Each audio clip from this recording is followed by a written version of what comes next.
به راحتی و با بیشترین سرعت به معامله ارزهای دیجیتال بپردازید. کاربر گرامی تبدیل، سلام.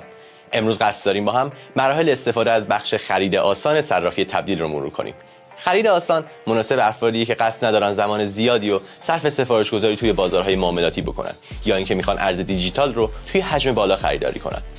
برای دسترسی به این قابلیت اول باید ارز مورد نظرمون رو پیدا کنیم.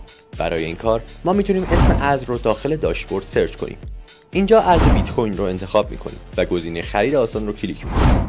حالا تو صفحه جدید باید مقداری که میخوایم خرید بکنیم وارد کنیم.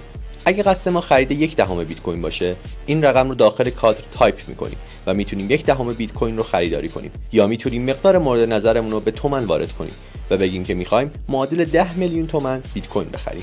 در صورتی که ما این مبلغ 10 میلیون تومن رو توی کیف پولمون موجود داشته باشیم، با انتخاب گزینه خرید بیت کوین و بعد تایید سفارش ما در لحظه انجام میشه. در حالتی که به اندازه کافی پول توی کیف پولمون موجود نباشه، در اون صورت با انتخاب گزینه واریز به درگاه پرداخت هدایت میشیم و با وارد کردن اطلاعات بانکی مبلغ 10 میلیون تومان رو به کیف پولمون واریز میکنیم. بعد از اینکه واریز انجام شد، مستقیم به صفحه خرید آسان هدایت میشیم. حالا میتونیم معامله خودمون رو تکمیل کنیم.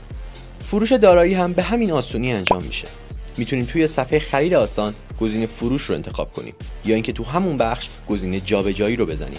بعد هم مقدار دارایی که قصد فروش داریم وارد میکنیم، گزینه فروش رو انتخاب میکنیم و در آخر روی گزینه تایید فروش کلیک میکنیم. یه قابلیت دیگه هم توی خرید آسان وجود داره به اسم تبدیل ارز. ما میتونیم هر دو ارزی که در تبدیل وجود داره با همدیگه مبادله کنیم. مثلا اگه تو کیف پولمون اتریوم داشتیم، میتونستیم این ارز رو به بیت کوین یا دوج یا تتر یا هر ارز دیگه‌ای تبدیل کنیم.